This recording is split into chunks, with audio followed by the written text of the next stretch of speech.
السلام علیکم دوستوں، آئیے اسلامک انداز میں خوش آمدید کتابوں سے تصدیق شدہ حدیث مبارکہ اور اسلامی واقعات جاننے کے لیے ہمارے چینل کو ضرور سبسکرائب کریں۔ شکریہ۔ پیارے دوستوں، ہماری آج کی ویڈیو کا عنوان قارون کا خزانہ ہے۔ اس کو قرآن کی زبان سے سنیے۔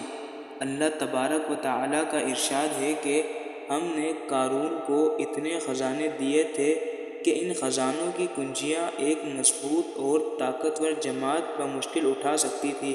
قرآن مجید میں پارہ 20 سورۃ القصص آیت نمبر 76 میں ارشاد فرمایا، ترجمہ کنز ایمان، بے شک قارون موسیٰ کی قوم سے تھا، پھر اس نے ان پر زیادتی کی اور ہم نے اس کو اتنے خزانے دیے جن کی کنجیاں ایک زور آور جماعت پر بھاری تھیں۔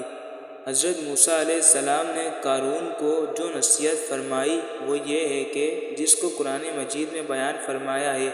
اس خیر خواہی والی نصیحت کو سن کر قارون حضرت موسیٰ علیہ السلام کا دشمن ہو گیا۔ غور کیجئے کہ کتنی مخلصانہ اور کس قدر پیاری نصیحت ہے جو حضرت موسیٰ علیہ السلام کے ساتھ ساتھ ساری قوم قارون کو سناتی رہی۔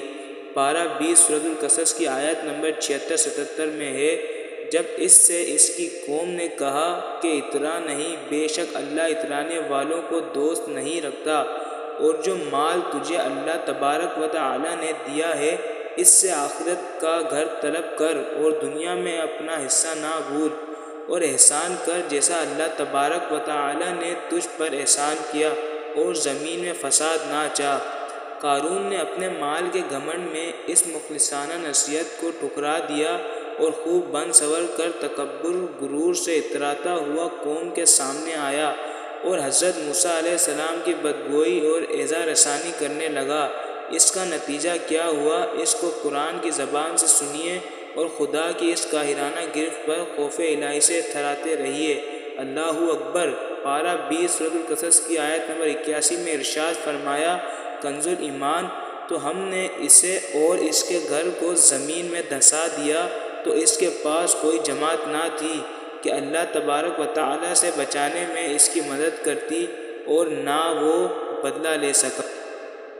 تو پیارے دوستوں، یہ عبرتناک واقعہ ہمیں یہ درس دیتا ہے کہ اگر اللہ تعالی مال و دولت عطا فرمائے تو اس فرض کو لازم جانیں کہ اپنے اموال کی زکوٰۃ ادا کرتا رہے اور ہرگز اپنے مال و دولت پر غرور اور گھمنڈ کر کے نہ اترائے، کیونکہ اللہ تبارک و تعالی ہی دولت دیتا ہے، اور جب وہ چاہتا ہے پل بھر میں دولت چھین بھی لیتا ہے۔